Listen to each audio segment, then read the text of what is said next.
ጤና ይስጥልን አድማጮች፣ ይህ አዋዜ ልዩ ላልሰማችሁ ነው። ከመረጃዎቹ ጋር አብርሃም እንኳንንት ነኝ። ቴህራን በእሳት እያረረች ነው ተባለ።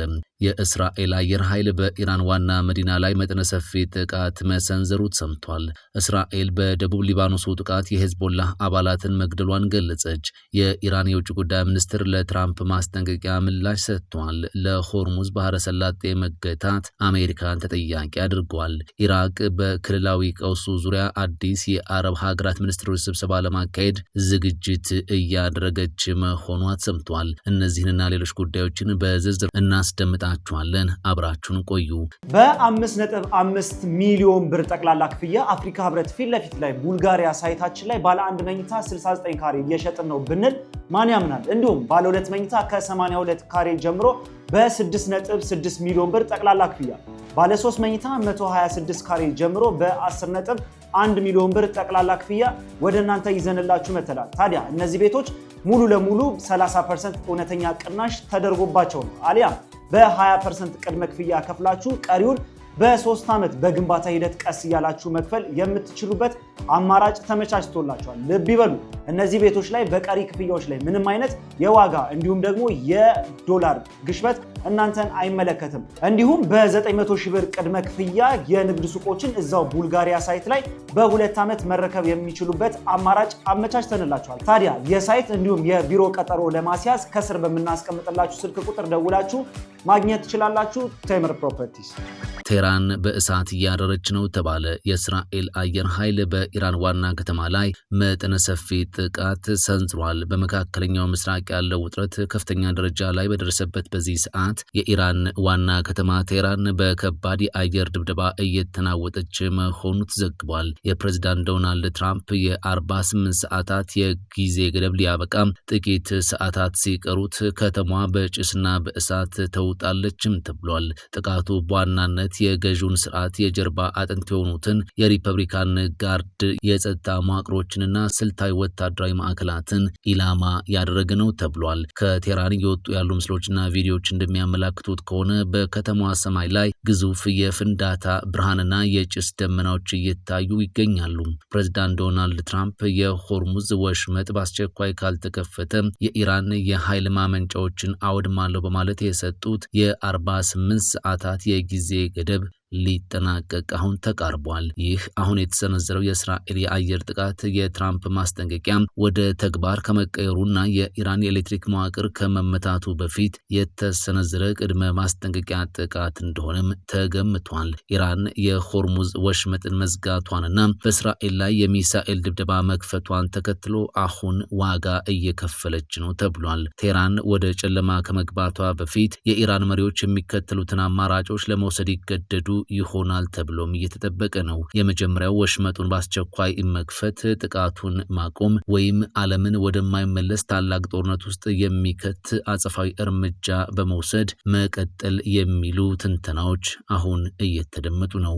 እስራኤል በደቡብ ሊባኖስ ጥቃት የሄዝቦላህ አባላትን መግደሏን ገለጸች። የእስራኤል ጦር በደቡብ ሊባኖስ እያካሄደ ባለው የምድር ዘመቻ ቢያንስ 10 የሄዝቦላህ አባላት መግደሉን አስታውቋል። ትላንት እሁድ የሀገሪቱ ጦር ባወጣው መግለጫ ቴል አቪቭ በአረብ ሀገር ላይ የጀመረችውን ጥቃት ተከትሎ በደቡብ ሊባኖስ በተካሄደ የምድር ኦፕሬሽን ከ10 በላይ የሄዝቦላህ አባላት መገደላቸውን ገልጿል። የወታደራዊ ቃል አቀባይ በመግለጫቸው 36ኛው ክፍለ ጦር በደቡብ ሊባኖስ ከባድ የምድር እንቅስቃሴ እያደረገ መሆኑንና የጥቃቱ ዓላማም የሄዝቦላህን መሰረተ ልማቶች ማውደም እንደሆነ ተናግሯል። ቃል አቀባይዋ አክለውም የእስራኤል ጦር አፋጣኝ ስጋት የደቀኑ ከ10 በላይ የሄዝቦላህ አባላትን መደምሰሱን ገልጸዋል። በተጨማሪም የእስራኤል ኃይሎች በሄዝቦላህ ወታደራዊ ላይ ህንፃዎች ላይ በማካሄድ የተለያዩ የጦር መሳሪያዎችን ማግኘታቸውን ተናግረዋል። ከማርች 2 ጀምሮ ሄዝቦላህ ድንበር ተሻጋሪ ጥቃት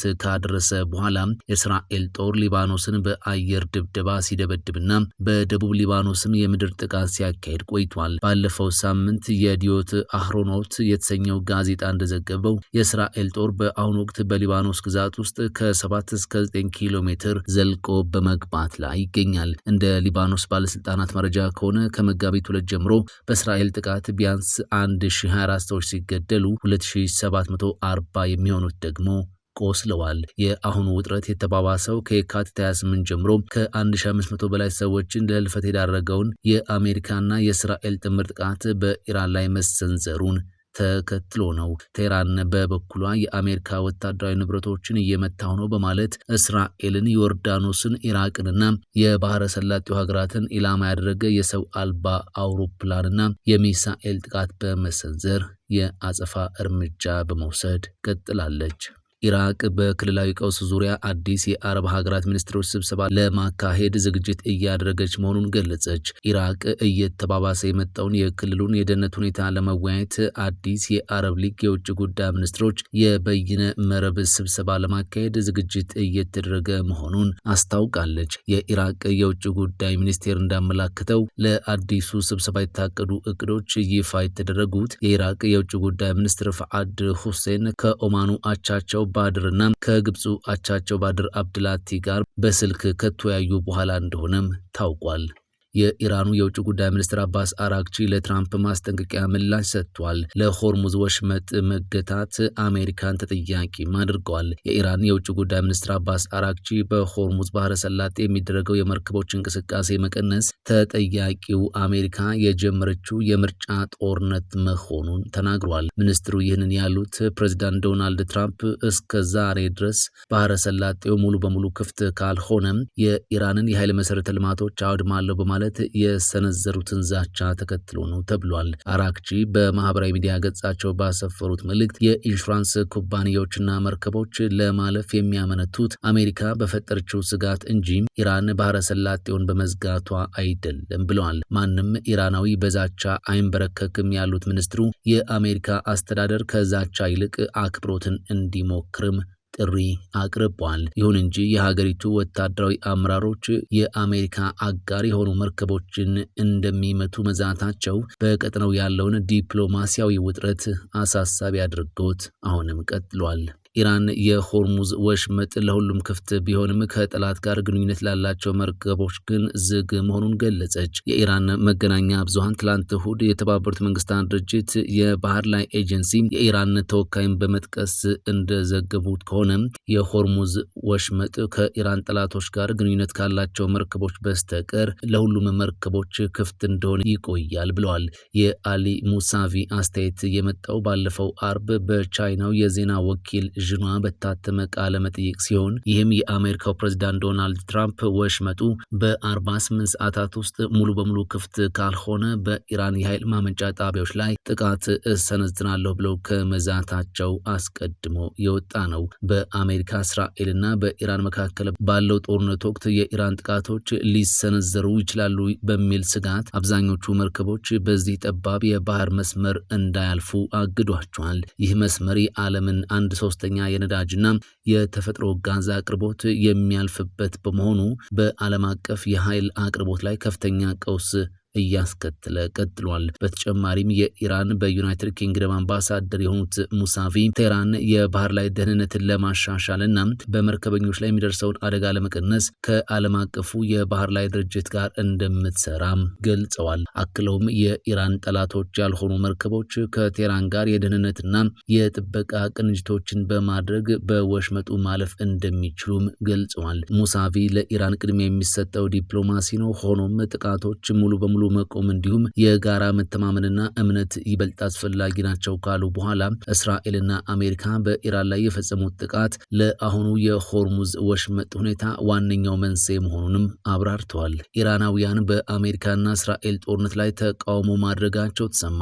ፋርስ የዜና ወኪል እንደዘገበው በበርካታ የኢራን ከተሞች የሚኖሩ ዜጎች በአሜሪካና እስራኤል የሚካሄደውን ጦርነት ለመቃወም አደባባይ ወጥተዋል። ትላንት እሁድ ዘግይቶ በደቡብ ምስራቃዊቷ ኬርማን ከተማ ከፍተኛ ቁጥር ያለው ሕዝብ የተሰበሰበ ሲሆን ሰላፊዎቹ የሀገሪቱን ባንዲራ በመያዝና የአዲሱን ከፍተኛ መሪ የሞጅታባ ካሚኒን ምስል በማንገብ ተቃውሟቸውን ማሰማታቸውን ፋርስ ዘግቧል። ተመሳሳይ የተቃውሞ ሰልፎች ከአፍጋኒስታን ድንበር አቅራቢያ በሚገኘው ደቡብ ሆርሳን ግዛት ከቱርክና ኢራቅ ድንበር አቅራቢያ ባለችው ኡርሚያ ከተማ እንዲሁም ከአዘርባይጃን ድንበር አቅራቢያ በሚገኘው አርዳቢል መካሄዳቸውን የዜና ወኪሉ ጨምሮ ዘግቧል። በ5.5 ሚሊዮን ብር ጠቅላላ ክፍያ አፍሪካ ህብረት ፊት ለፊት ላይ ቡልጋሪያ ሳይታችን ላይ ባለ 1 መኝታ 69 ካሬ እየሸጥን ነው ብንል ማን ያምናል? እንዲሁም ባለ 2 መኝታ ከ82 ካሬ ጀምሮ በ6.6 ሚሊዮን ብር ጠቅላላ ክፍያ፣ ባለ 3 መኝታ 126 ካሬ ጀምሮ በ10.1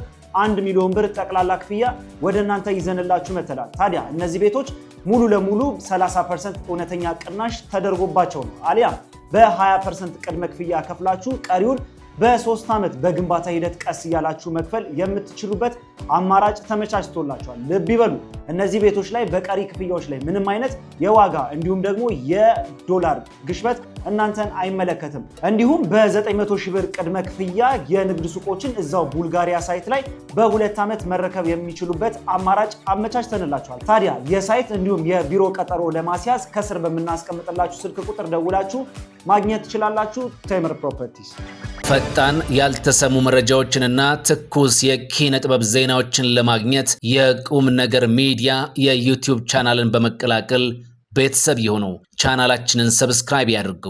በቲክቶክም አለን። ቁም ነገር ሚዲያ ኦፊሻል ብለው ይከተሉን። እናመሰግናለን። ቁም ነገር ሚዲያ፣ ለቁም ነገር እንሰራለን።